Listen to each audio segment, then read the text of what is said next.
found my cone. Sick. I think it's stuck there.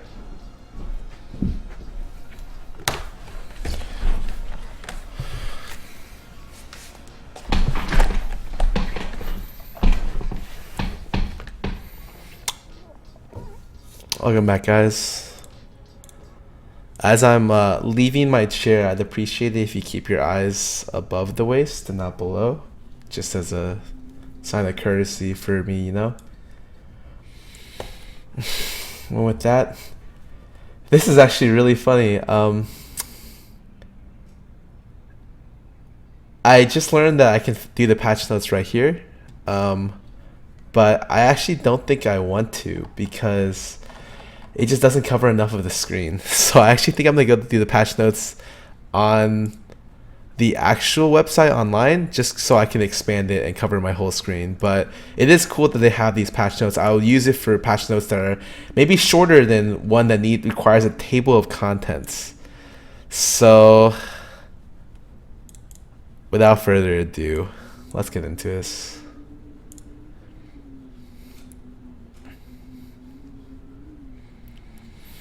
Anyways, welcome to the patch 7.9 patch notes. This is the mid-season changes. So for people who don't know, Riot is allowed two sections of the year to make the biggest sweeping changes of anything in League of Legends. And so the first one is the preseason, and the second one is the midseason. And the reason why it's like this is because those are the best. Those are the time periods in between competitive play seasons, and they're best able to throw in really inventive new things that may be kind of wonky, require a lot of balance stuff, and shake up the game the most. So what is this patch? So the mid-season train is leaving the stations to hop on board. We'll take a look at the cargo we're carrying.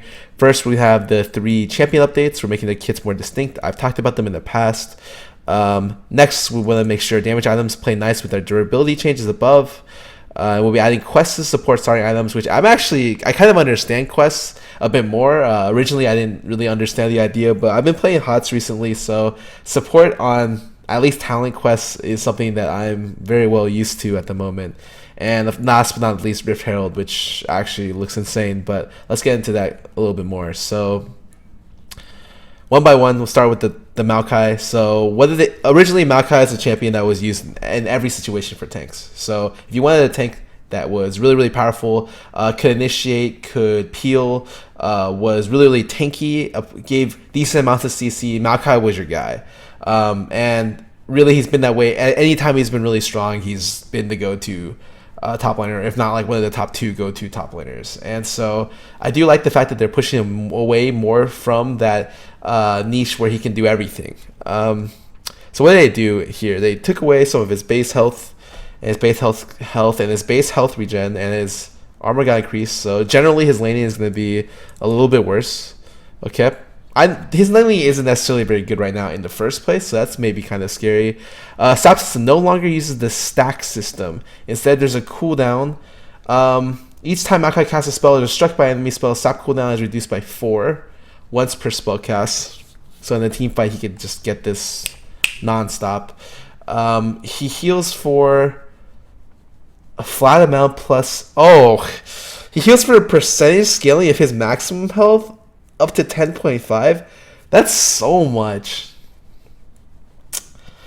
Then the threshold one, that's actually so much. I used to think this was pretty good, because actually Sap Magic before was a really kind of abusable passive. You just got so much sustain when you're team fighting, because obviously people just throw spells left and right during team fight, so you always had it up. Every second or third auto you threw in a team fight would heal you for about 250.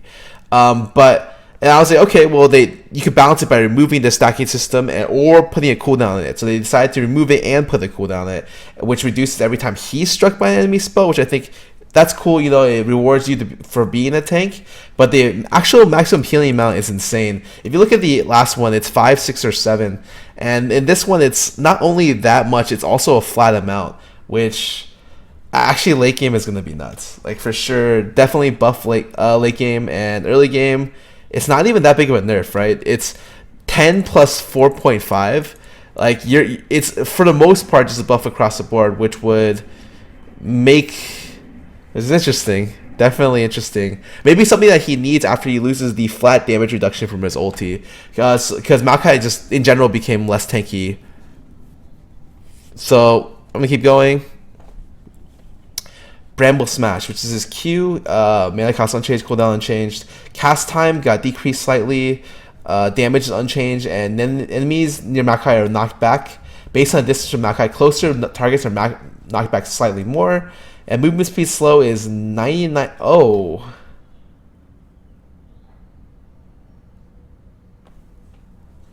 Really? I think this is actually worse. Like, it's nice. Like, having a huge slow at the very beginning is really nice. It means you can get, like, maybe one more auto off. But for only 0.25 seconds, that seems like a really big nerf. 48% for 1.5 seconds was a huge amount of CC. This is a lot worse than I expected. Even when it comes to Maokai trading, right? He W in, he Q you, you get knocked back, you're slowed, so it's hard for you to retaliate after he does that to you and hits you with his passive and he heals. So that's like a general trade that Maokai does. Now it's like, maybe he can run away, but for only 0.25 seconds, it doesn't seem like it's that much. In fact, I know it's not that much. Okay, well, that's just a straight CC nerf, I guess. Moving down, damage done goes from the flat damage. Oh, wow, they removed its maximum health scaling. It's probably something they should have done a long time ago, but I'm glad they're doing it. It now scales up to 150. So this champ just does not do damage anymore. And his root duration got nerfed by so much. 0.6 late game? This champion got his Q and W slaughtered. That's just a really, really extremely big nerf. And especially if it ever comes back to being like a tank-oriented meta, the only way Maokai, or one of the biggest ways Maokai could put pressure on the other player was because his W did percentage max health. But now that it's just flat, like in a tank battle, Maokai's not going to do any damage. Like straight up, looking at what is he going to do in this situation? I think that other tanks just do more damage than Maokai does right now, and Maokai's just gonna have to rely on just, I guess, healing them through this, which sucks in lane. So he's just straight like a lot weaker. So what's E? Okay, so the two abilities are E and ulti. So Q and W got hit with a decent amount of nerfs. So let's see how much it gets compensated. So the mana cost decreases. Okay, that's pretty good. Cooldown goes down by 1 second. That's pretty nice. Sapling duration decreased to 30 seconds. That's not nice. Not so great. It means it's especially when you're looking to use your E's as wards or for setting up for jungle camps. That's worse. Okay, what is the damage in this? It does flat damage plus. Oh, his percentage maximum health got changed to his E. His slow is now 2 seconds. That's a long time. A full second duration. And definitely, wow. The amount of damage you do with this is probably going to be a decent amount. 11-second cooldown.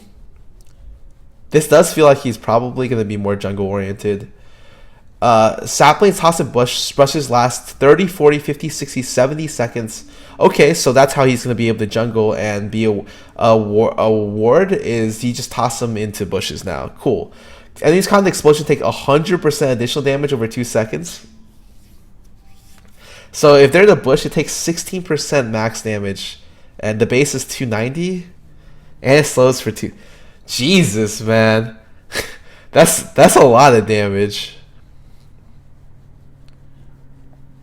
Sapling toss damage against non-champions is capped at 300. Yeah, that's a decent amount of damage. In lane, I don't know how helpful it would be, because I think you can just stay away from it in lane. But when jungling, it'll definitely be pretty helpful, like for sure. I'm actually curious how much better this makes Maokai jungle now, because before it was okay, but this could be like a real big game changer for it. Nature's Grasp creates a massive wall of brambles that slowly advances forward. Each bramble damage and roots the first enemy champion hit. Comprised by 5 brambles. If you've seen the picture of this being thrown out, it's fairly slow. It's really slow, actually. I consider it like Nami Wave that roots, but it's half the speed or something like that.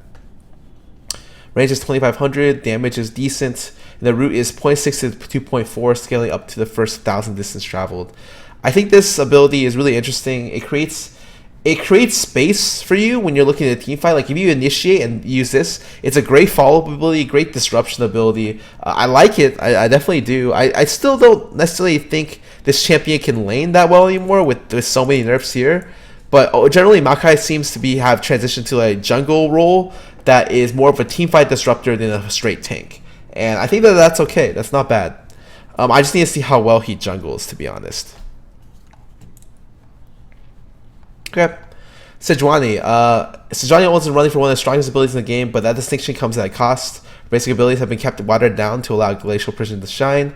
We're converting some of that into more impactful things for her to do when her ulti isn't up. Cool. Okay, so let's keep going. Base stats got nerfed, buffed.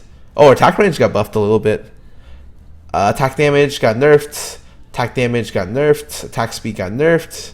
Attack speed growth got... Whoa, her attack speed growth is huge. What? Got buffed to 3%. That's such a big difference. Actually, wait, this is a buff to attack speed too. Because when attack speed decreases, that's better. My bad. Wait, is it? Point.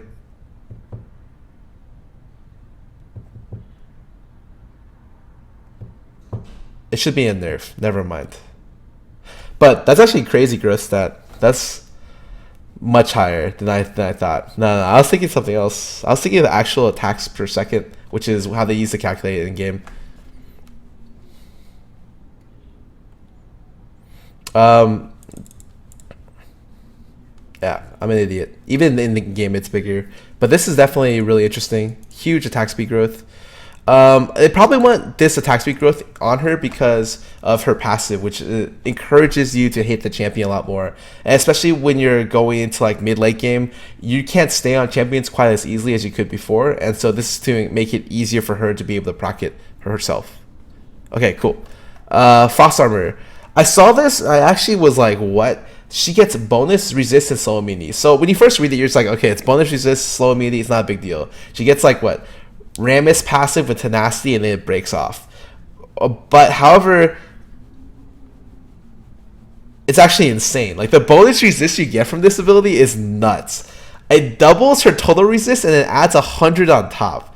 Armor and MR. So like at level 1, what does that even turn out to be? You get like what, 30, 40 MR level 1, 80, you get 180 MR at level 1. And so a lot of times what is really harmful for tanks when you're in neutral positions, when they're like sieging against each other, is you get poked down really easily. Like the AD walks up to hit you, and if you don't find the perfect initiation, you just get chunked down little by little. Sejuani this can't happen to her. It's not possible. Like, because her early resists are so strong that you need to burn through her frost armor before you start the fight.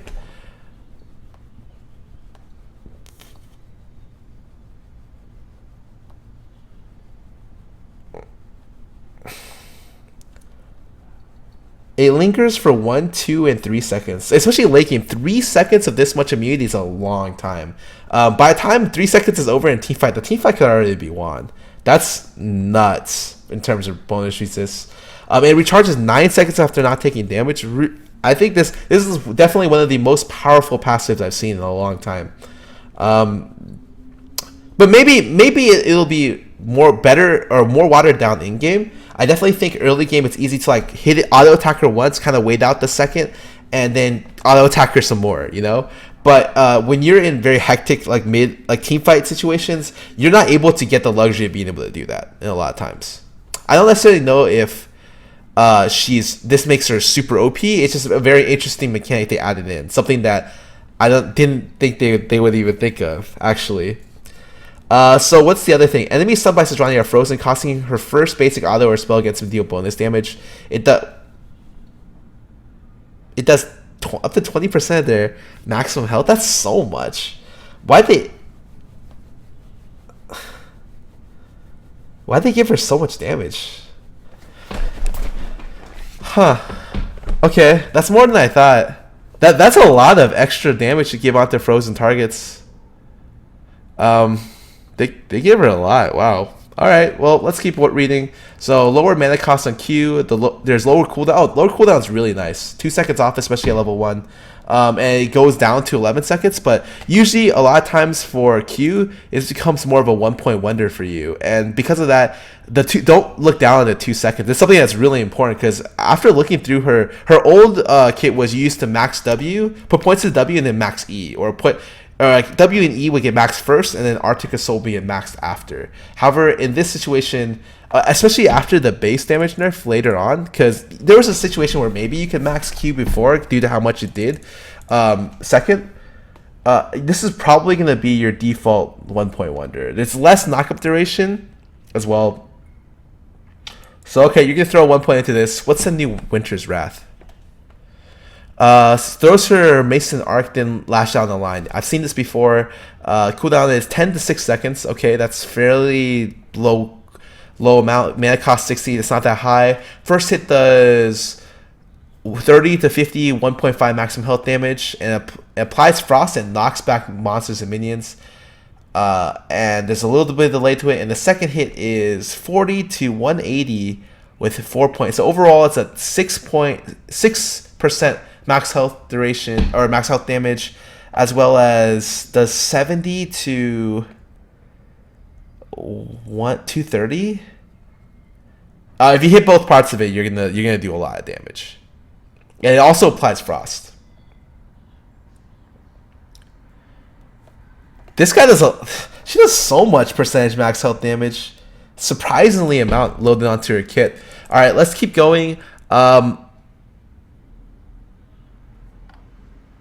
Let's keep going to this one. So what is Frosty Strikes? Oh, this makes it so that she has Braum passive on her autos, her abilities, and any melee champions can also apply Permafrost, which is kind of interesting. And then once it stacks to 4, she can cast something on it. The cooldown is that. Oh, I was like, there's no way this is right. 1.5 second cooldown. There's no way that's right.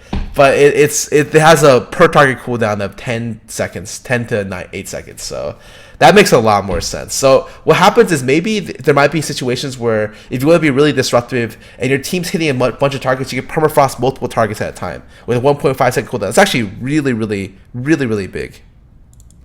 It's a full 1 to 2 second duration CC. That's a lot of damage and a lot of stun duration. Actually, the damage sucks. Let's be real. The stun duration is the real heavy hitter. But remember, the damage isn't just this. Like the flat base damage seems like it's okay. You're right? Up to 120, that's relatively weak. The damage comes from this. With the first auto after you they're frozen, does this much extra damage. And so, yeah, you may not be really enjoying the amount of base damage it applies, but that's not the real killer here. The real killer is this.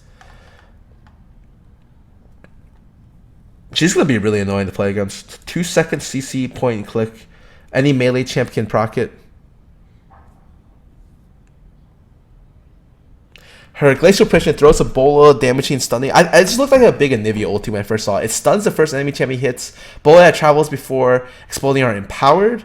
And so it has, lower cooldown, slightly lower cooldown. Bolas are empowered after traveling 400 distance, so you get rewarded when it travels a little bit longer. It rewarded in a big way too. The base damage increases by 50% to 100, over 100%. Wow. At level 16, and the AP ratio goes up as well. The stun duration is 1 second, but it's empowered. If it doubles, if it's empowered.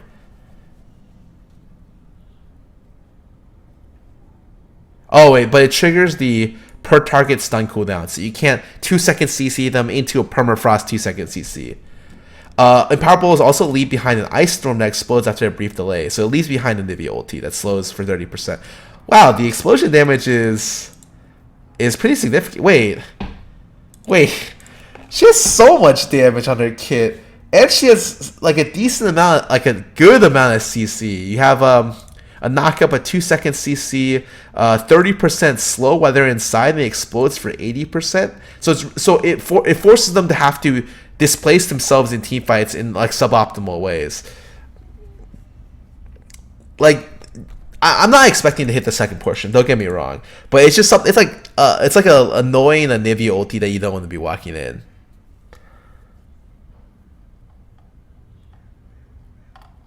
And this is Sejuani. New Sejuani looks really interesting. She's really, really tanky with a new passive. She's immune to getting bursted down. Essentially, it's not possible. You will not die in the first 3 seconds at level 16. After the first 3 seconds, she doesn't really have defensive steroids. If you look at her entire kit, all of her defensive steroids are locked right here. But not saying this is bad. I'm just saying after it's down, she has nothing to defend herself with. However, yeah, once this goes down, she's probably already won the team fight. Good amounts of damage of CC. She has a lot of percentage health, 6% here, 20% here, up to 20% here, and then this technically does what? If it's empowered, 300 to 700 damage with a 1.6 AP ratio, assuming you hit both parts. Shouldn't be possible, to be honest, because it explodes after a brief delay, but who knows? Maybe it's possible to get this explosion damage more likely than not.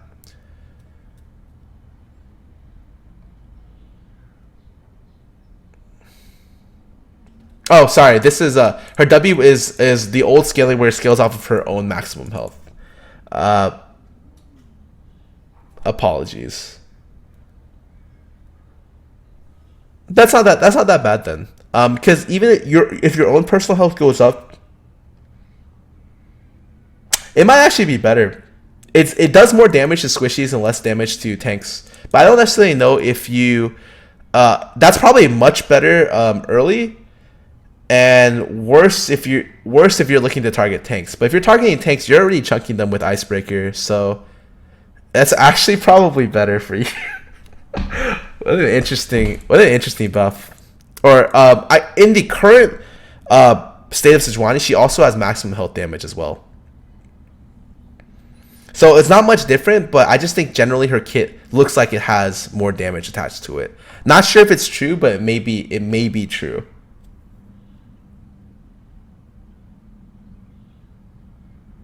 Okay.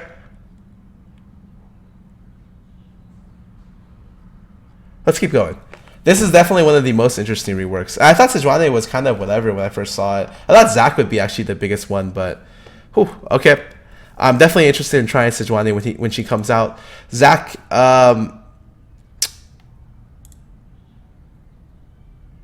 his cell division is unchanged, and so nothing changes about this. His Q gets changed to stretch with people. I've seen Zac before, all these champions before. I'm just looking at numbers, really, and numbers are like the big difference between, for me to be like, oh, it's really strong to it's kind of whatever. Cooldown is 12 to 8 seconds. That's okay. Damage is 130. Slows for 60% for, what is it with slows for 0.25 seconds?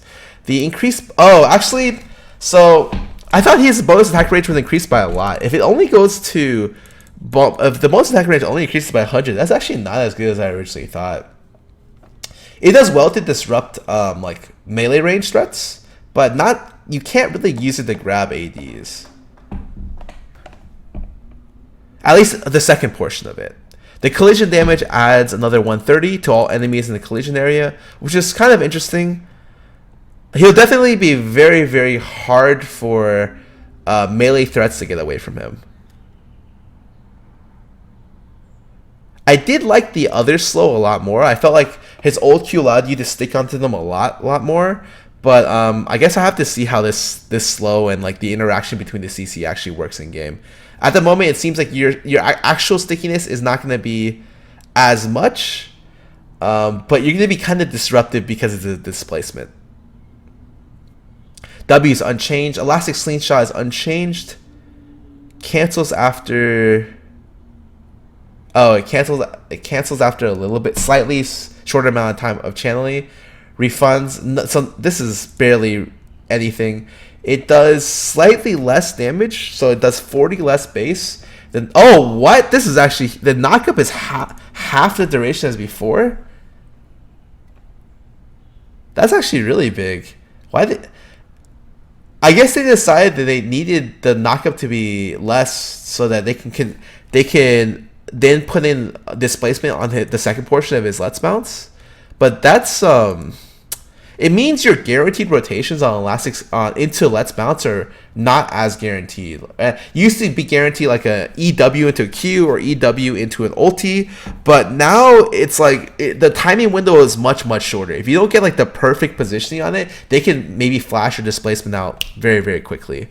Zac switches himself down on spellcast, becoming immune to target CC, so when enemies above him. This is interesting, becomes immune to CC rather than the old version, which was he had some CC like reduction. Cooldown. Enemies above Zac are slowed for this amount of time. It's hard for them to get out. If they get CC'd on top of your ulti, they're done for. After it becomes fully charged for 1 second, be held for additional 1.5 seconds thereafter. If Let's Bounce release before Zac charges, Zac knocks enemy backs on release. Okay. This is the crazy thing. With the fully charged Zac thing allows you to displace people toward any direction you want. And if you scoop them up, you can move them up to 1,000 range away. So this is crazy because it allows you to jump in with Elastic Slingshot and then target yourself backwards and then instantly displace the team. Because let's say you displace like front line from back line, or you like shove their front line so far away from the rest of the team that's really difficult for them to come back. Maybe you hit the back line or push him into your team because he can't get away, right? He's getting slowed by 50% and has to take the knockup duration. So this new displacement ability is what is going to make Zac, I'm assuming, fairly strong.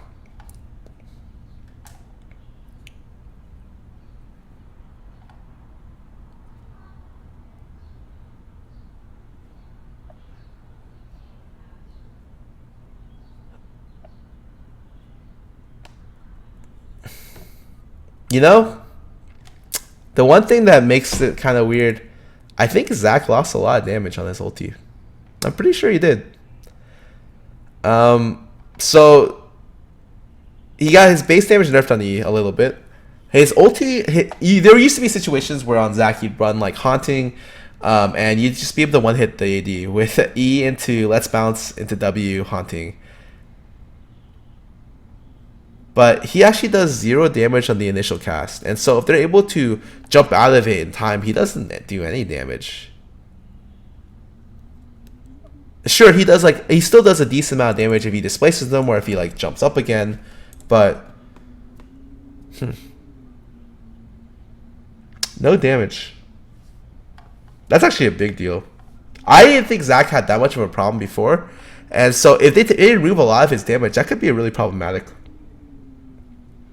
Alright, let's look at the new durability items. So moving down, Adaptive Helm is really interesting. So it's supposed to be a situational buy against champions that tend to spam one ability. A good example is, let's say you're playing against Cassiopeia is a really good example they have originally right here. My example would be Karthus. Karthus does most of his poke damage from his Q. If you're able to ignore that, or if it does less damage to you, then that's great. Like, you essentially make Karthus do that percentage, whatever percentage reduction is, that percentage less damage to you. So what is it? 15% for 4 seconds. That's insane, right? You're taking 15% less from Karthus Q. It's gonna make champions that have like consistent sources like a lot weaker. Azir is a good example as well, and so I think there should be more items in the game. However, this item is going to be very powerful against those champions that have that kind of stuff.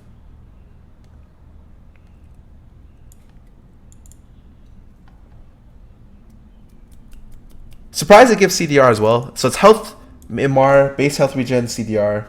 Builds on a Cal Rejuve, 1,000 gold. Build path is really good. It's really cheap. It costs a lot of room in your inventory, but outside the actual completion, it's very cheap. Everyone would love to go Cal into whatever items. I think it could be pretty good. This is definitely going to be a situationally great item. It's not that cheap. You're paying a lot for the unique passive, but the unique passive could be one of the best defensive steroids you have against certain teams. And so it's a situational item that you build when you're against certain champions. I think stuff like this should be in the game more. Gargoyle Stone Plate provides armor MR, gain more resist when multiple enemies near multiple champions. Active grants bonus health but reduces your damage. More health granted if you're against multiple enemy champs.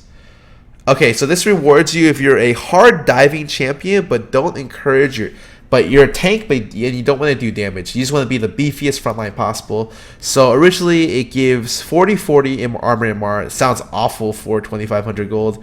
Stone Skin passive, if 3+ enemies are nearby, gain 40 bonus armor MR. Wow, okay, that's really good.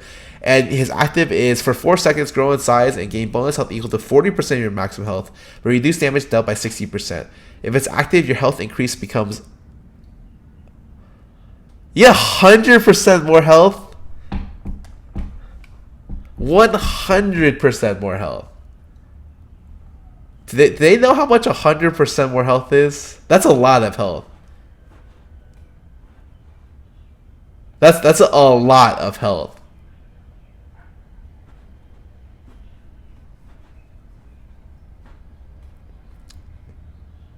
The thing is, it's if 3+ enemies are... I don't know what nearby is. I'm hoping nearby is like within like what 600 range of the initiation. It's possible to definitely outplay this stone play as long as he doesn't have stone skin. I don't think it's that oppressive, right? 40/40 and he gets 40% of your maximum health for 4 seconds. Like what would you consider this to be? Tank Sterix gauge?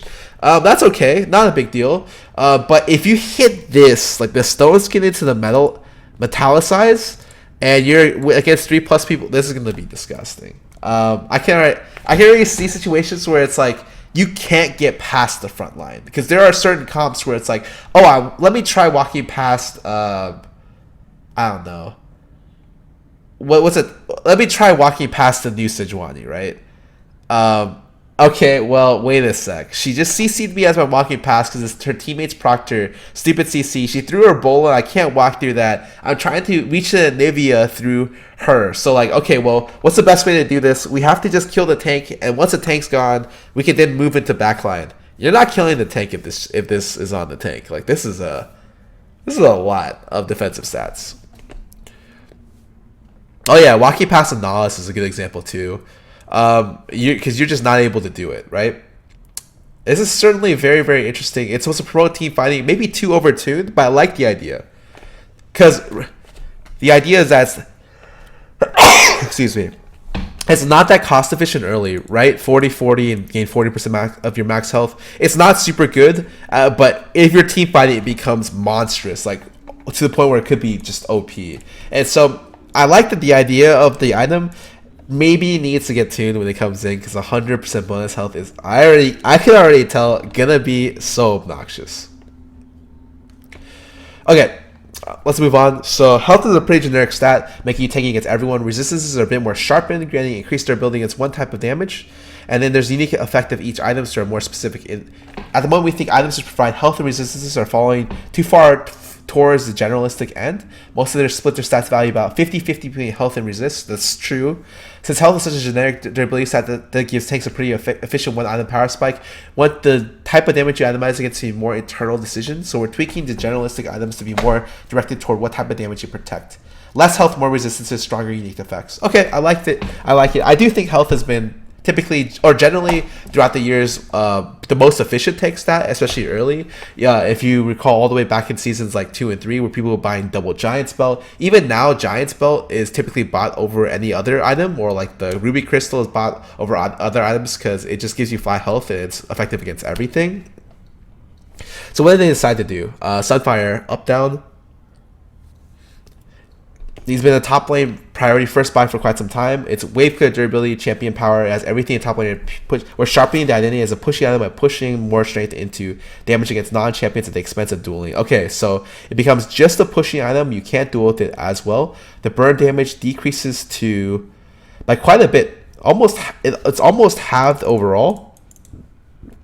And it does way more damage against tanks. So it's almost exclusively a split push.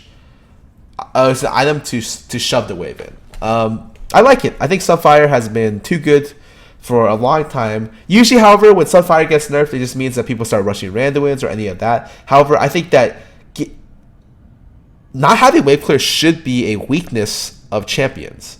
It's something that Riot should be able to put on a champion. This champion does not have wave clear, and if they want to itemize toward something, they should lose something to be able to do so. Losing dueling potency is definitely something that sounds very, very good as a trade-off, and it's something that you can kind of play around. Like if they have to itemize this, they're not going to be that great at being able to 1v1 you. I like the idea. I think it's really smart. Bombi Cinder, the burn radius got decreased. It's okay. It's just generally you have to be like inside the wave to be able to burn it all. Not that big of a deal. Cinderhulk, burn damage decreased. Oh, even Cinderhulk got nerfed? Huh. That's interesting.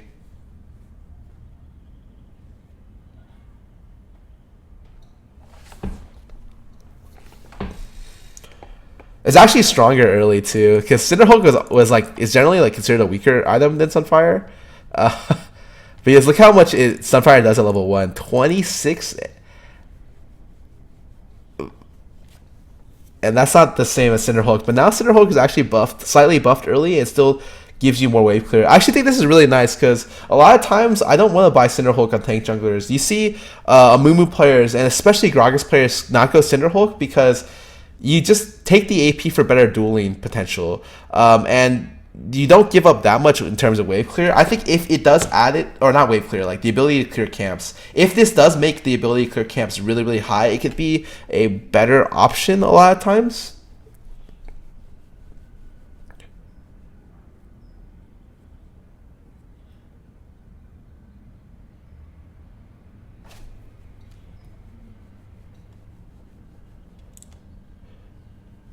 The only thing that I'm a little bit worried about actually is Sunfire users going to the jungle and taking camps.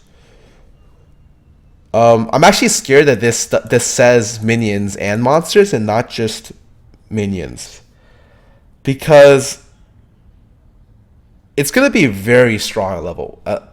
It's gonna be very strong early, and so you might just be able to run Sunfire into the camp and take Raptors. Wouldn't this be so silly? Maybe it comes down to that. That would be interesting. I don't know if that's something that they necessarily thought too much about, but it's definitely something that I could see happening where the top laner just starts jungling.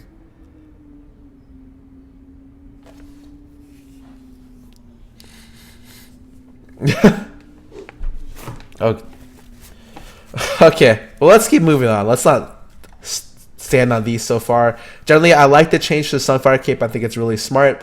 I don't think it should be like the go-to item. It shouldn't duel as well as do all these wave clear stuff. I think really smart. They also made this so Cinderhulk does more damage all around to jungle minions, which I think is really cool. Spirit Visage. So what did they do? Sorry, I'm got a little bit of a runny nose. Is the health got decreased, the MR got increased, and healing bonus got increased. Interesting. Health got decreased to it's generally what they wanted. They're rebalancing health, increasing MR, they're increasing the relative bonus healing received as well. So I think that the item just got better, right? It got nerfed, like the actual health value got nerfed, but the item itself just got better because, or more pointed toward, if you have a healer on your team and you want a Spirit Visage, strictly that's it, right? If you have a Soraka, you're buying a Visage like every game. If you're one of the targets that she wants to heal, if you're a tank. It's also very, very good for champions like Mundo, for instance. It's more valuable for them because it scales well with their health, and he's already right now being used as the AP top counter pick. Certainly interesting item. Nothing super much changed about this. They made it slightly better. So Cal, MR got decreased. I think this is good. I think Cal was too effective by itself because it gave it gave the ability to have sustain off of trades that you take, as well as it was just the go-to item. There's a lot of situations where I'm looking to buy Amara, I'm just like, but they have a lot of AD on the team, so what do? I buy a Cow, I just skip the completion, I just go for other stuff. And I think that them nerfing Cow is a good idea as well. Dead Man's Play, health down, armor. Yeah, okay, so normal, same thing in terms of normalization of all the durability items, more pointed toward the defensive itemization. And when it gains 20 momentum stacks per second while moving.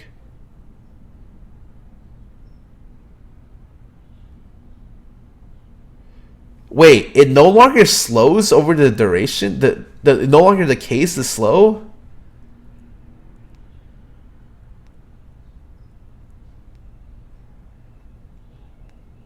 And basic attacks no longer purge current stacks to deal damage. So you're just building up non-stop to get slows.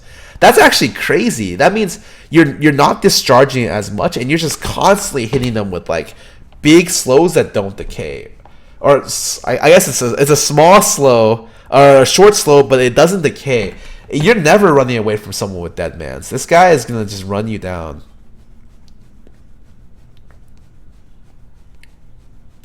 This is really interesting. This removal, this is definitely a very pointed item where your mobility is like the name of the game when you're buying Dead Man's Plate.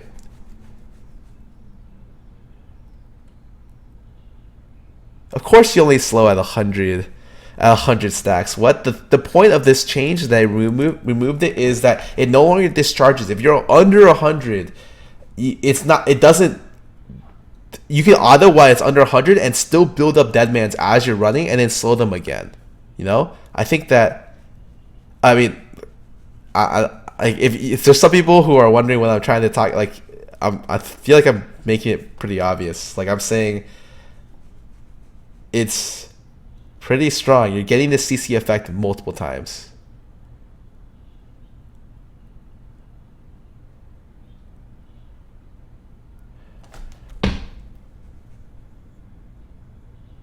You lose stacks by auto-attacking? Wait, but why would... No, I'm reading the whole thing. The problem is, if they remove this... Okay, when you have this, right, it should remove everything after the tooltip, because it's explaining this is the passive on the ability. So if they're removing this portion, then this shouldn't be in the game. This shouldn't be on this portion. Instead, there should be a separate portion after it to talk about the passive, because then it doesn't make sense. Like, when you have this indicator that it removes everything, the instead is still attached to the rest of the statement. Like, Riot shouldn't have done it like this. If this is the case where it only removes 15, but for it's actually really annoying.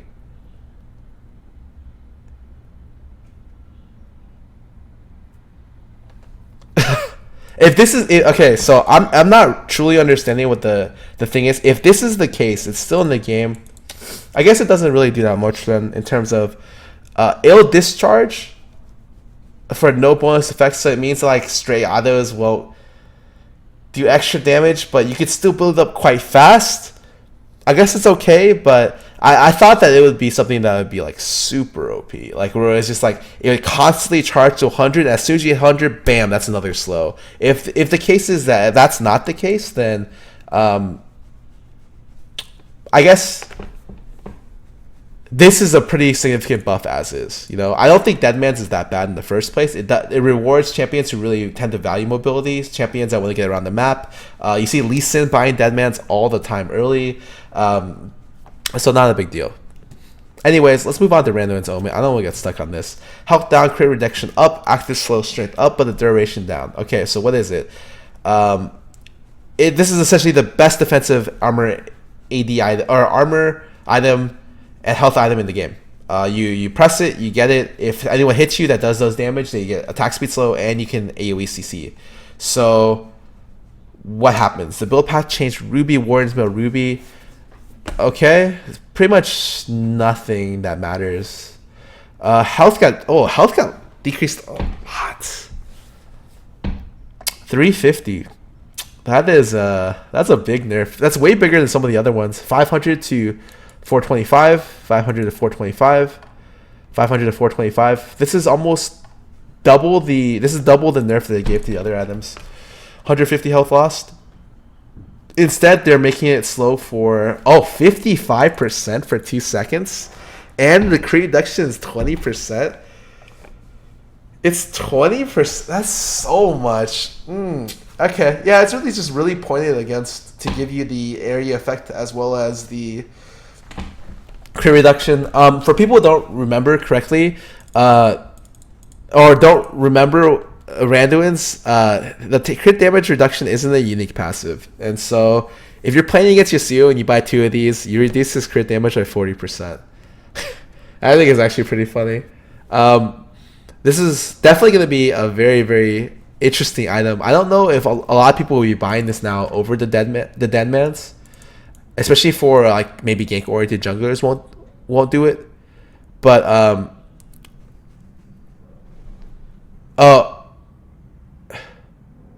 yeah, I don't know if they made the crit damage reduction unique or not. I just remember on live, it's currently not the case where you can buy just like multiple Randuins, because Randuin is such a good item. Like, you can do it. Oh, it's a unique passive now. All right, they decided not to do it anymore. No big deal. I think it's fairly obvious that they think that the passive and active version of Randuin's is worth a lot more than the other items, and so that's why they gave it such a big health decrease, because they're specifically telling you like this is a big deal. I tend to agree with them. I think double the crit damage reduction and the active slow being so big is a huge deal. I am interested to see how strong this is in game. Warmog's armor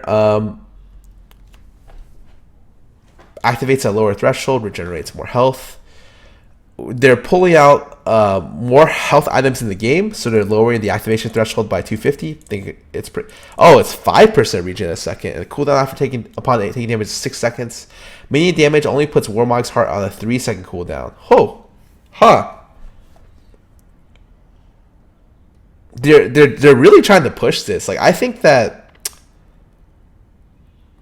Notice they didn't nerf any of the bonus health onto the Warmog's armor, so this might actually see some sort of unique play in situations where maybe you're sieging and you really just want to get your health back quickly and you want to be frontline to take a lot of damage. So champions that tended to buy Warmog's before, stuff like Mundo, might see this come back where he soaks a lot of damage, he exits the fight, wait till next wave, soaks a lot of damage. I think walking up and being able to take harass and being able to pull out and come back in is a thing that's very useful, especially for sieges and like poking out at the start of fights. Definitely with a lot of health nerfs, you might see the effectiveness of Warmog just naturally be better. Clicked off of it. It's very interesting to see the relative power of this item as the patch gets rolled out. New item, Banshee's Veil. The health removed, ability power added. It's to be bought for being Banshee's Veil is being bought because it's another Spirit Visage stat line item. That's true a lot of times on tanks. A spell shield is more carry-oriented ability because tanks won't instantly die if caught out by crowd control effects. Reworking Banshee's stat line to make it more enticing to carries. So, okay, it's going to be an AP item. It builds off of Codex, No Magic Mantle, Blasting Wand. It gives 70 AP. It gives only 45 MR. Okay, so it's a definite... No longer grants health. No longer grants health regen. Grants a spell shield that blocks the next enemy ability. The shield refreshes after no damage is taken from the enemy champion for 40 seconds. It's really interesting. I think this is a item that typically you'll buy against assassins mid lane, and you couldn't really afford to before because you couldn't afford to give up so much AP to invest 2,500 into a defensive item a lot of times. But this is something that you should start to see against champions like LeBlanc. And if you didn't already know, champions like Veigar would pick up Banshees. I remember when Aurelion Sol would pick up Banshees like relatively early too. The item itself having AP might make it, or will definitely make it more usable for mages mid. I can already see situations where you're up against very burst-oriented mid laners who need to do a combo rotation to kill you. Banshees is your go-to item, and I think that it's definitely very interesting. The fact that there's the health got removed means that they're still killable through this. Don't get me wrong, but it's just another item niche that you can now fill out. So let's go read the new Abyssal. New tank. Wait, it's a tank item? Whew, okay. Well, I actually think it's funny because Abyssal Scepter has been kind of unbalanced in League of Legends for a long time. It used to be the go-to buy. Everyone would just buy Abyssal. If you didn't buy Abyssal, you made a poor item decision, and they nerfed it to its current iteration to the point where it's not as strong as before. And this is probably the first time Abyssal hasn't been discussed in Leo P, at least for a long time. Now they decided, you know what? Forget Mage's Mid. Now you're a tank item. So what is it? It builds off Cal, Negatron, Gold. It gives 300 health now. Base mana regen, increase the MR, cooldown reduction is 10%, and nearby enemies take 10% more magic damage. This is literally, this is just a tank item for champions that want to be helping out their team more. So before, Abyssal Scepter was built in situations where you were ahead and you just needed something to do more damage, but you didn't want to commit to a damage item as like a tank. And so you would build it on, for instance, Sunfire users would be able to love this, right? So Malphite and Amumu are really good champions, which would build a lot of Abyssals because it was really, really good on them. I think that it's going to be great items for those champs now. The fact that it's just flat health, MR, base health regen, it's super good. Really, really strong. And a lot of these items, I'm just like, wait, Mundo would like this. You know, we're looking at the new Spirit Visage. All right, cool. Bonus healing received. Mundo would like this. Look at the new Dead Man's Plate. Like, he can run faster. Mundo would like this. You look at the new Abyssal Scepter. You're just like, huh. He's probably not bad for Mundo, too. It gives him, like, CDR, and it could be situationally good, right? A lot of his damage does come from his cleavers as well as his W. And now he could be more of, like, a teamfight threat because by adding this, I don't think it's that much health, so I don't think he would actually build this a lot of times. But it's interesting. I think Mundo for the most part is being kept out of the meta because Executioner's Calling is just too OP. So for 800 gold, it's something that he's really forces Mundo to be only playable into AP threats. But it's definitely interesting. But this is really cool. It's going to be weird thinking of Abyssal as a go-to tank item, but it's definitely a very, very strong go-to, like maybe more aggressively oriented tank item than before. GA. So this is the very weird one. So GA is now a AD item, essentially. AD bruiser item. It builds off of BF sword and cloth armor, which, by the way, is a really hard build path. Waiting for the BF sword sucks. This is probably one of the worst things about the new GA is that you have a 1300 requirement to buy the GA. That's a little bit annoying. It only gives 30 armor now. It gives half the armor. It gives 40 AD and no MR. It no longer restores maximum health. It restores base health and maximum mana. Oh my god! So it's only good for ADs because top laners will build like one or two. Well, I guess it's still okay for top lane bruisers, but it's exceptionally good for ADs because ADs typically buy 0 health items. So base health for AD carries is just like maximum health, for instance. That's actually it's cool, but it's gonna be weird seeing ADs res with 50% health for the most part. It's definitely no longer a tank item for sure. You may still buy it on bruisers, maybe a little bit, but it definitely looks very, very, very much geared toward ADs. It's very interesting too because it's an item you only buy into like Zed Talon. You can't buy this to like LeBlanc because if you're investing 2,400 gold into buying into no MR, she's gonna one hit you, and it doesn't matter if you're gonna res with 50% health because the fight's already over once you're dead. No one's gonna rush this item for sure. This is way too expensive, but I think it could be it's a nice situational item for ADs. I don't know if they like this, but it's definitely interesting because ADs almost always need AD on their items because they really can't afford to itemize non-AD AD itemizations, especially if they're behind. So this having AD on it makes it actually a more viable purchase for them. Sterix Gauge. I think it's interesting. No idea where this is going to go. Sterix Gauge. Base health bonus up. Lifeline. Shield not skills with bonus health, not max health. Oh, so skills with the more items you have, or the more flat health you have. Upon taking whatever, you gain a rapidly decaying shield for 75% of your bonus health for 8 seconds. With lifeline triggers, you grow in size, you gain 40% additional base damage.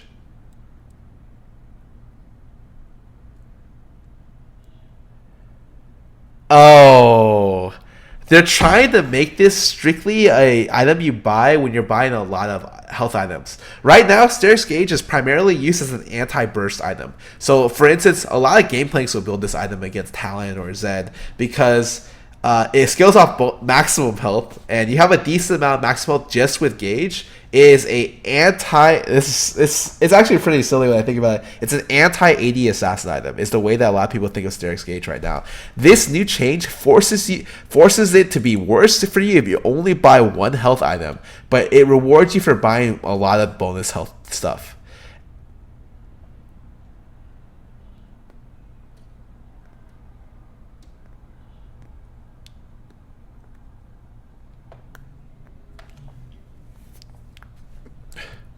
Yeah, champions that tend to buy Sterix with only Sterix and health items, so like Graves, like Gameplank, Alawi, but she does have Cleaver, so I wouldn't really consider that. Will probably end up buying this a little bit less. I think Cleaver users will still be okay, but champions that don't buy Cleaver and then just buy Sterix are not going to enjoy this change. This is definitely a nerf to them. Move on. Updated Doran's Shield no longer reduces basic damage from basic autos, single target spells. Now regenerates health after taking damage from an enemy champ. Ooh. Doran's items give champions a lot of laning strength at the expense of slot efficiency. In that context, Doran's is an item that you weather the tough lanes, where updating to passives that keep you in lane help you last hit while saving up your big item purchase. Oh, okay. So you get it. It's cheap. You can buy for 400 gold. You get 2 pots at level 1. That's super nice. It gives 6 flat health. Oh, that's so much. Wait, it does that already. Never mind. That doesn't matter. No longer reduces damage from basic autos. Cool. What's the new stuff? Shield Slam. Basic attacks deal 5 damage on hit.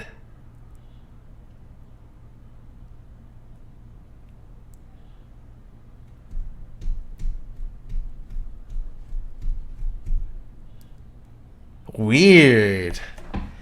On hit damage. Who would buy Doran's with Yasuo?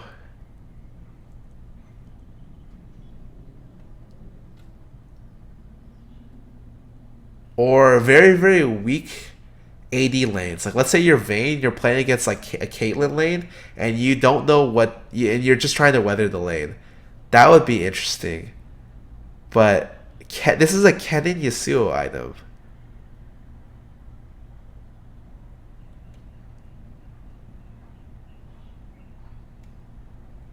Champions that already bought Doran's, like, I'm not gonna say much about. Like, there's probably still in the buying Doran's as well. But I'm thinking about champions that would switch to Doran's after this got updated, especially with this.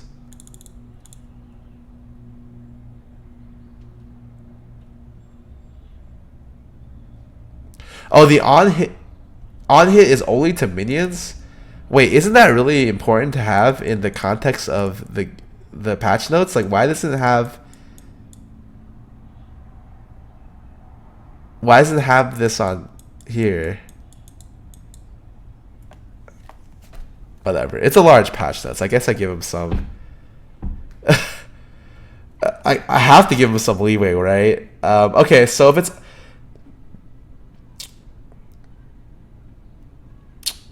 this might be bot lane more. That's the best thing I can say about it. But I even then, I don't really necessarily know if that's the case. I think generally bot laners don't really want to do this. They'd still want to buy Doran's. So it's just one of those situations where it's a more sustain-oriented option for top lane. I think that's the best way to put it. The biggest thing for it is not so much this. This is really nice. It's the cost decrease. Being able to go to lane with another pot is really, really powerful. An extra pot worth of sustain could be the ability to get past like another level in lane, especially early.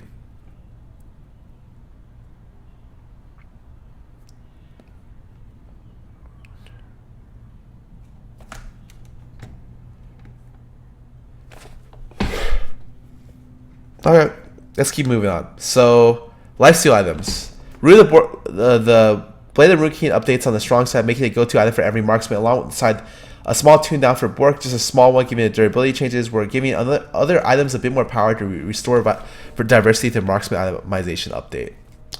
Alright, so right now, I think the two items that I'm looking at that are really strong are Bork and Ninja Tabi. Ninja Tabi being the extremely powerful item, and Bork being really, really good as well. So a small nerf to Bork is something that I like to see. Even with all these nerfs to like just the raw health in the game, I still think that Bork is probably still a little bit overtuned. I like to see this gold increase. It's nice. Death Stance. Oh, that's... Ooh. Wait, it got such a big buff. What? It doubled the damage deferred? So it's hard for you to get bursted down, and it gave you the increased the AD. Oh, does this mean I'm gonna have to buy this item again on a lot of my AD assassins? It's like back to being like an Urgot Zed talent item again. That's really interesting. Bloodthirster got a buff, 5 more AD. Ravenous Hydra got a buff. Hydra's already being built a lot. I don't necessarily know if it needed this, but I definitely think Death Stance needed a buff. Like almost no one bought this item, but this is a large buff. Oh, and Lowy bought this item a lot, so... did Lowy just end up getting like a lot out of this patch? I think going Death Stance plus Cleaver is gonna be great. Maybe even the D shield might be good on her, to be honest, too. As well as the new Sterix. Like if she's going Cleaver Sterix, that's still a decent amount of health to get. Huh. Interesting. I don't think Titanic Hydra is fully dead. I think that it's still pretty good, but Ravenous Hydra is typically chosen for situations where you want to keep yourself topped off or to pressure harder in the split push. So critical strike items. Crit is an integral part of the traditional marksman itemization. It's been underperforming for a while. We're giving marksman... Oh, they misspelled this. They typoed this. Sorry. Earlier access to the 1.5 item starts back Infinity Zeal generally, while also sharpening the identities of each Zeal upgrade. Okay. So it's going to be cheaper to get to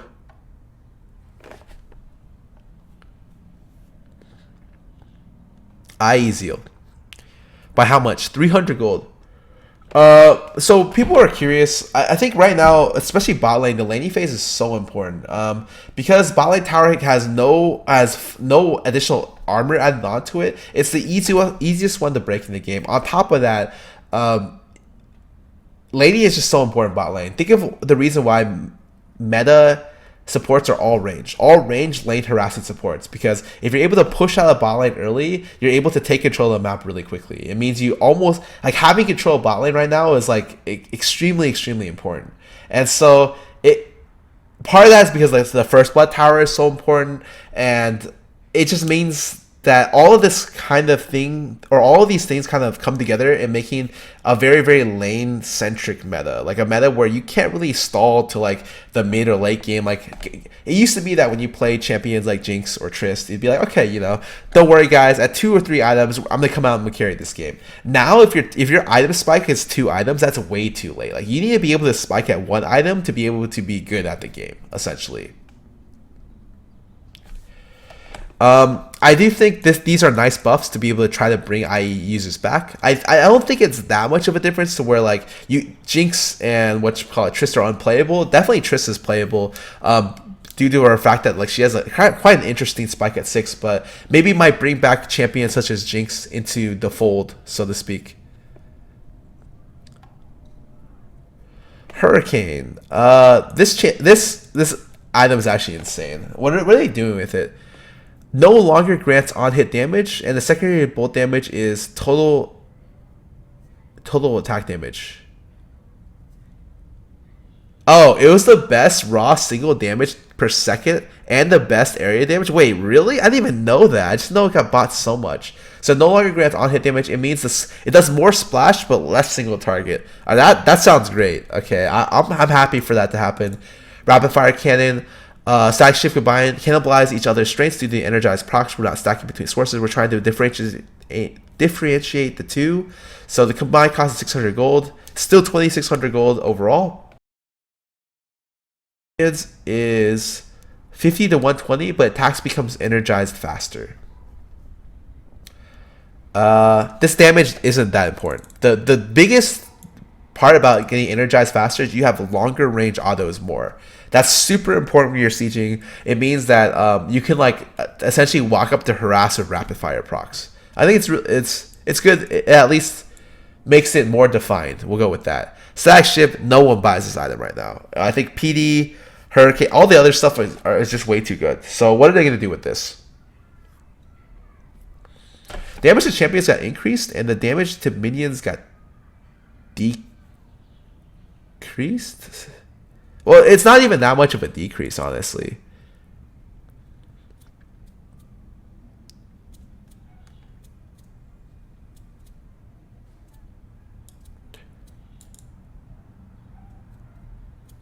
It just means it's strictly just like there to kill champions more. Huh. Interesting.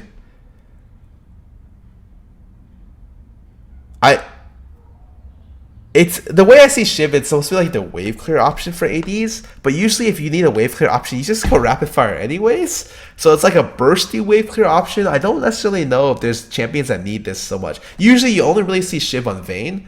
And every other AD that's crit oriented would just go something else.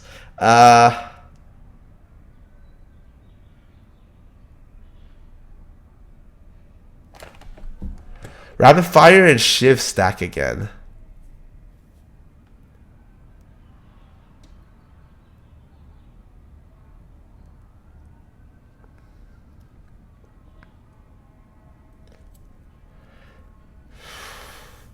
That's interesting. I remember the period of time where rapid fire Shiv was being bought a lot.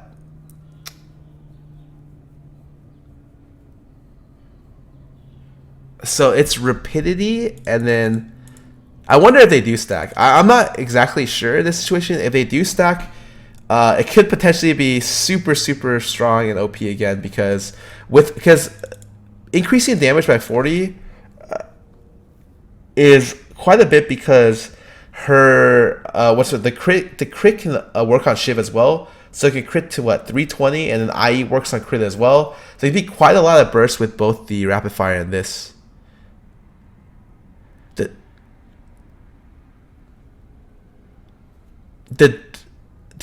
Are not stacking these sources?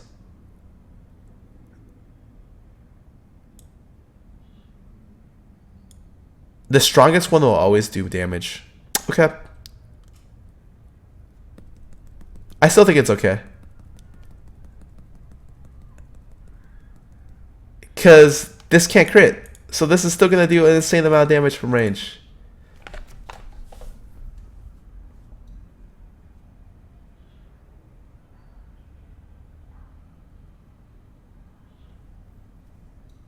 I'm really scared whenever they have double zeal combinations like this. I remember living in the world where they had this before, and every AD just bought it. It was an insane spike. This may be the rise of early Shiv Rush again. I remember when Trish Shiv Rush used to be a thing, and then you would just Shiv Rush for wave clear, and then end up building into other stuff and come back for rapid fire. Could be really interesting for champions like Tristana that I remember this being done a lot on. I'm not necessarily sold on the fact that Shiv is coming back, but if they do end up stacking, you'll definitely see Shiv more. PD, what is this? Oh, PD is great right now. Like, this doesn't really need changes. The total cost got increased by 50 gold. Okay, yeah, PD's alright. PD is like super good. It helps you chase down stuff and it gives you damage reduction.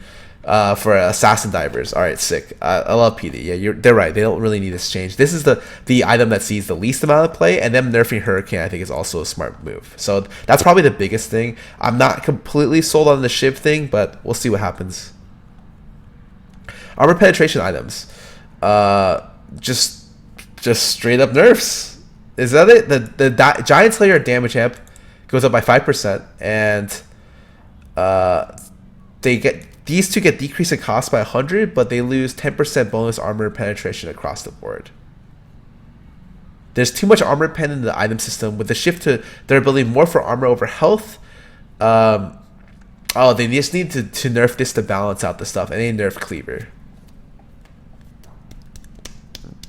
I don't necessarily know if it'll shift to like a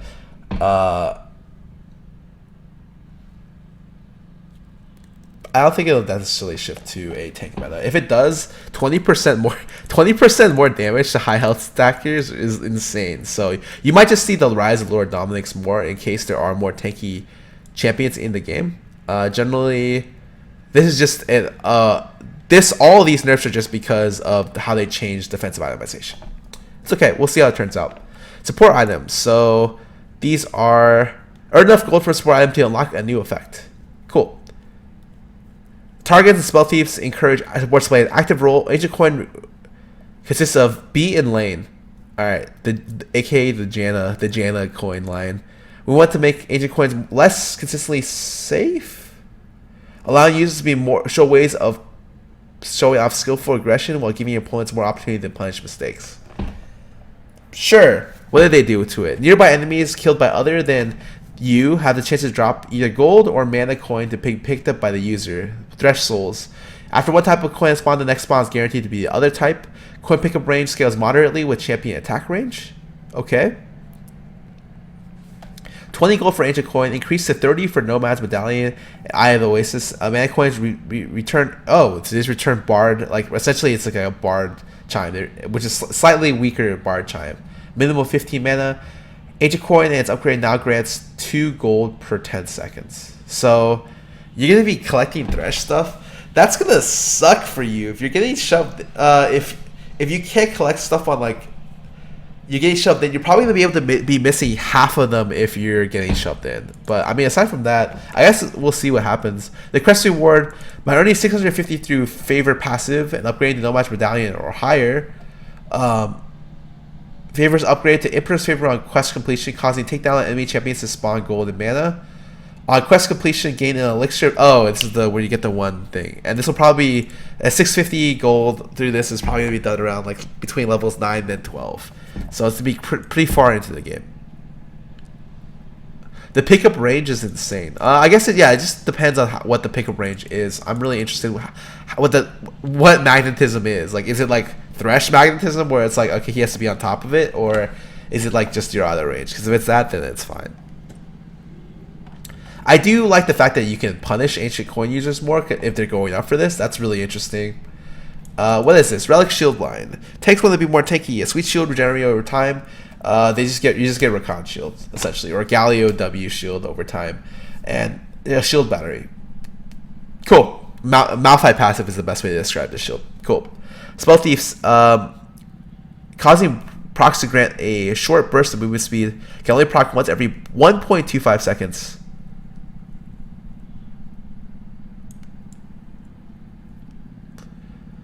Whoa, they're nerfing the mana regen on these? The mana regen was a huge reason why you ended up buying these. So, wow, the Eye of the Watchers gets such a big mana regen nerf. Usually mana regen isn't a big stat for champions, but especially for supports, it's really, really, like, I'm not going to say, it's like almost necessary sometimes. This on top of meditation made it like you able to stay in lane a lot. I think right now with this nerf, if you miss your skill shots in lane, you're going to get punished a lot more. They're definitely nerfed to lady mages who can't hit skill shots. Like dodging skill shots is more rewarding too.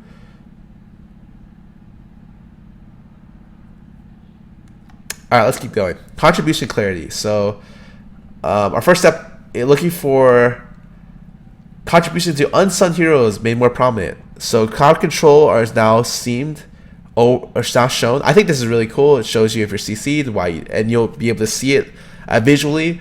4 new stats have been added: damage mitigated to self, damage dealt to objectives, damage dealt to towers, and vision score. Measuring how effective. This is really strange. I don't even know how this is going to work out. Your effective your vision contribution is in the iOS. It's some arbitrary number I'm sure Brad's going to put in. And hold up. Oh, this one needs more time, so this one's not in.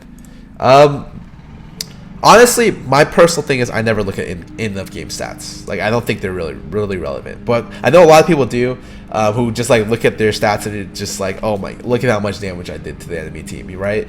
I think that it's cool to be able to show more clarity toward, like, I guess, supports and tanks who are able to do this stuff for you. I have no problem with this in the game. This just doesn't personally affect me because I don't really look at it.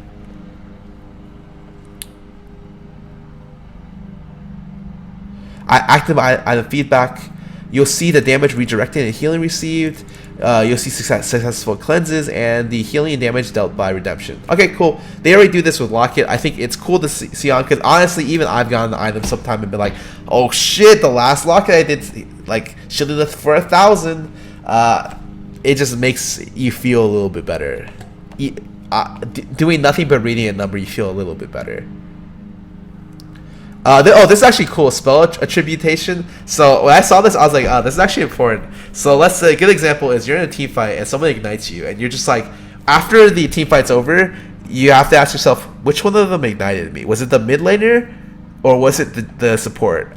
In the team fight, visual clarity is really important for just the game in general. And so being able to tell who ignited you just like instantly is cool, because afterwards you already know this guy ignited me, this guy doesn't have ignite, rather than trying to guess, be like, oh, okay, which of these two guys exhausted me.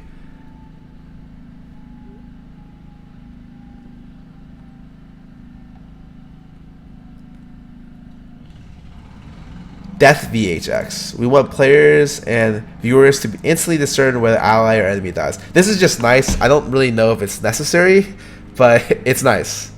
Active item HUD. The active castable portion of your items contain a lot of power. When used, this change adds a thicker and more prominent border to our major activatable items. Oh, it's because, from what I understand, a lot of people don't use items, and I've been a part of this too, where I just like forget to use an item sometimes. They're making it so that it's more clear to use items, because especially if I remember correctly, one of the writers told me that in low elo no one uses items, and they want to force people to use items.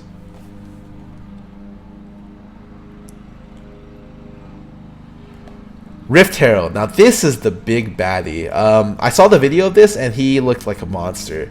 So Rift Herald is a new objective, or sorry, same objective, they remade it. The attack damage on is going to be slightly lower late game, but higher early. No, slightly lower throughout. So 100 to 250. The attack speed is going to be lower as well. Attack range is increased. Every 10 seconds the eye opens, reducing by 2.5 per champion attack. So potentially you can just have it open all the time if people are nearby. Poking the Herald does 12% of maximum damage. Won't open her eye below 15%. Oh, it won't open her eye below 15% health, so you have to burn that one yourself. Can walk outside the pit without losing aggro. Is more lenient towards swapping targets and leashing. 25 gold to the killer. Alright, who cares? At start of the fight, Herald winds up and charges forward, knocking aside enemies. She passes through and damaging for double her attack damage. Okay. At a certain health thresholds, winds up an attack that deals triple her attack damage in the cone in front of her. So you just make sure to dodge her new attacks. The reward is, when you capture it, you get, oh, this is really nice. You get the Empowered Recall. Empowered Recall is so nice. It's super good. Channeling for 3 seconds will crush it to summon Rift Herald. Grants Empowered Recall withheld. Expires after 4 minutes. So you can pretty much only get 1 recall, or maybe 2 recalls off of this. It is a 4,000, 6,000 health monster. It does 80 to 200 as the average champion level of all 10 players. The basic attack does 3% of Herald's current health in addition to base AD. And Rift Herald approaches turret, winds up, leaps forward, dealing 150 plus 25% of her current health to the target and herself. Wow, so she just automatically chips herself for 25% of her health for the most part. This is what I saw. If it's a naked Rift Herald, and you're summoning her with no one else in there, the original turret leap does like 40% of a tower's health. It's actually nuts. It does so much damage. At certain health thresholds, winds up an attack that deals double her damage and call in front of her. Oh, okay. Same as her encounter. Poking her eye does 20% of her max health as bonus damage, so almost twice as much. So being able to be behind her while she's sieging is a big deal, and can be affected by most CC. Every 3 seconds it opens its eye and disables backdoor defense even when no allied minions are behind. So it's just it's like something that can be defended against fairly easily. However, if you leave it alone, it will just destroy your towers. It looks like it's fairly easy to kill as long as you have a consistent damage source, which I like. I don't like PvE monsters that are super hard to kill. I think that's like not that enjoyable, but I think it should do stuff if left unattended, which is what it does. So champions with Aegis of Legion's old aura, switching champions who are relying to give them more MR find themselves in a bit of a burstable side. So champions who previously have no MR are now given 0.5 per level, which is a lot of champions. Really, really cool.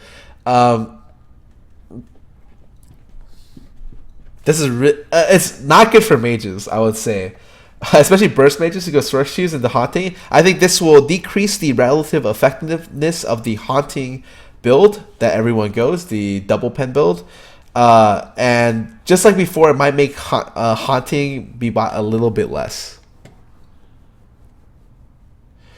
Graves. Collateral damage can have strong combo potential, but Graves can't have built-in ways to ignore his trade-offs.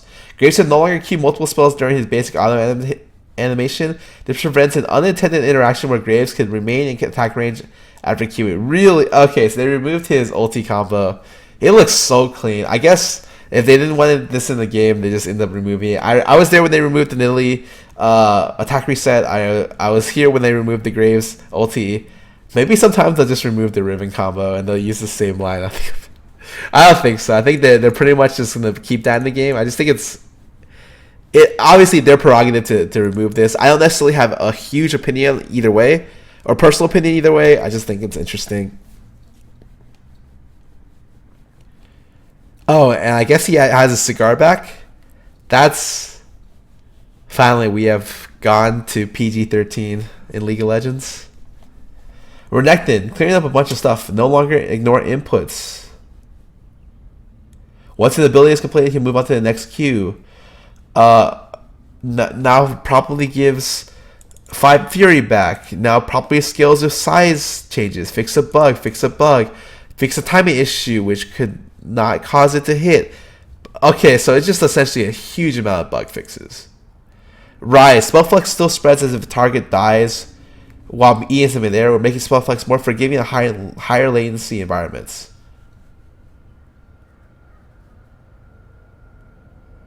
Wait. Okay. I think that's interesting. It might not just be rewarding for higher latency environments. It might just be rewarding for players too, just to be able to throw it out. It's good for both. You're able to just tag the wave easier this way. Can't stop this magic. Seastone Trident's damage over time takes, including the initial application, no longer count as spell hits. Oh, so it doesn't work on Maokai's new passive. Cool. Shen can't. Same thing with his new auto attacks. Cool.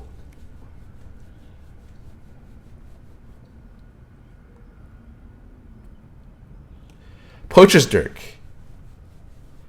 This item is never bought because there's a long cooldown to the item. Like, you can't, if they do a play on one side of the map, you can't go into the other side and clear 2 camps and get 2 charges. You can only clear one. You can clear both camps. You only get 1 charge. Poacher's Dirk. They buffed it by 150 gold, and they gave you 10.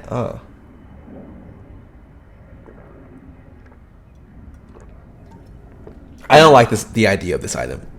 So right here, what are they saying? Poacher's Dirk offers a chance to recover some tempo by making riskier plays compared to the safer but slower option of stacking consumables instead. It's essentially just there as an all-in item, but for the most part, it pops too slowly, in my opinion, and it doesn't give you that much for it. Like, no one is going to buy this item, I don't think. It just seems like it's... I don't think if you're behind, you buy Poacher's Dirk. It's not like, oh, I'm going to recover by making risky plays when I'm behind with this Dirk. It's going to be like, I buy this if I'm ahead, and I'm already smashing the other guy. So if I find him in his jungle, I'll just smash him more and take his camp. I don't necessarily know if this really achieves what they want it to do. And in general, I just don't think the item is very good. Recall VFX. Okay, cool. Cleaned up some excess particles. No longer clips ground. Teleport. If it's cast off screen, it'll search for nearby targets. Spells can no longer be queued during teleport's channel time. Oh, it means you can't high roam. It means you can't queue up spells. Okay. Rotating game modes. I don't play game modes. I don't play anything that's not ranked. And a bunch of bug fixes. Okay, so let's go look over the patch. Let's see what I like about the patch. I guess I'll just go top to bottom because I already, or bottom to top since I've already gone top to bottom. This doesn't matter at all. So the new Rift Herald is going to be really interesting. I definitely think it'll be a more contested pick because it opens up you more toward the idea of being able to split push. I think that split pushing in general in the game is relatively not that good, or it's very hard to execute than just brute forcing team fights. Like generally the way that a lot of people see it is like we got a team fight all the time. Even if you're split pushing, you split push yourself up to a position where you can team fight. And generally split pushing in this day and age has gotten harder and harder to do. A lot of it comes down to like the relative effectiveness of like, for instance, the buffs. Or not buffs, the objectives. So Baron buff is just so important. You can't really split push against Baron empowered minions that well. And if you're the split pusher, you don't want to group to get Baron because that just kind of negates your effective strength. And so I think that this is definitely something that will help split pushing in this game, and I'm certainly interested to see how it works out. I may be scared of adding this, but I mean, it's new, whatever. It's preseason or mid-season. We'll see how it works out. On top of this, I don't really know what to think about the support stuff. I think that generally the biggest thing is the lower mana regen on these three. As of not even the support lines, it's the lower mana regen that's the biggest difference. If you're playing a mage bot lane, you will definitely notice that you will not have that much mana left. You see a lot of nerfs going into this. I am generally okay with this. I'm glad that they ended up nerfing Hurricane, and I'm glad that they ended up making IE Zeal cheaper. On top of this, I'm glad they buffed up Death Stance as well as nerfed Blade Bork a little bit. I don't think Hydra needs to be nerfed, but this is definitely really interesting. I'll be buying Death Stance on a lot of assassins the first day it comes out. Dora Shield, I don't necessarily know exactly when it's going to be used. It is really interesting that you get 2 pots with it now. It's a very, very strong item to be able to weather out the storm in lane, assuming you're getting consistently chipped by stuff. Definitely when I see myself taking damage against stuff like Rumble, for instance, stuff that you can't really avoid, taking small amounts of damage here or there, this might give you a good thing. I like that you can't buy Sterix as a one-off item anymore. You have to be buying actual tank items to work with Sterix to get the active to be good, rather than just completely negating 80 assassins in general. The new not new Warmogs. Warmogs might be really interesting now because it essentially ended up nerfing health on everything. But Warmogs, I think this is a thing that might be very, very powerful as one of these main health itemization options in the game. I'm glad they ended up nerfing Cal a little bit. Definitely thought it was too strong. Very glad they ended up nerfing Sunfire because it's just OP. Gargoyle still play. I think it might be overtuned. I guess we'll see what happens. But generally, if you're playing against this, do not group up because this is just insane. Adaptive Helm. I'm glad there's more itemization options in the game. However, I think that this has an entry-level itemization option might be problematic because there aren't that many other itemization options left in the game, and this is just like a straight nerf to champions that tend to cast a lot of similar spells. So stuff like Karthus, Cassio, Rise, stuff like that. The Zac damage nerfs or removing damage off his ulti seems pretty harsh. It seems like the CC effect is insanely good, but I'm not necessarily sure how good the new Zac is. I'm the least enthused about Zac. I'm just whatever about it. The new Sedge looks nuts. Not only do you get so much health and armor, you also am able to have a lot of targeted CC and like a decent amount of damage, more than I expected from the kit. So can't wait to play it. Maokai is very, very interesting. A lot of his power went to his sapling toss. I don't know, he might be turning into a full-time jungler. If he does, a lot of the problems I have with like his Twisted Advance and Bramble stuff in lane is essentially negated. And so maybe Maokai just becomes like a premier tank jungler. I guess we'll see. Aside from that, generally the patch looks pretty good. I am surprised they didn't nerf Ninja Tabby, but they said I guess I'm not that surprised. They said it was okay before, and I'm actually surprised they didn't nerf Executioner's Calling, because I think that item actually pushes out a lot of champions in the game. I would definitely like to see like a nerf onto it, because it essentially negates a lot of healing champions' entire kits, especially when you're calling top lane. It's really, really strong to Soraka as well. Aside from that, it wasn't bad. Pretty good patch.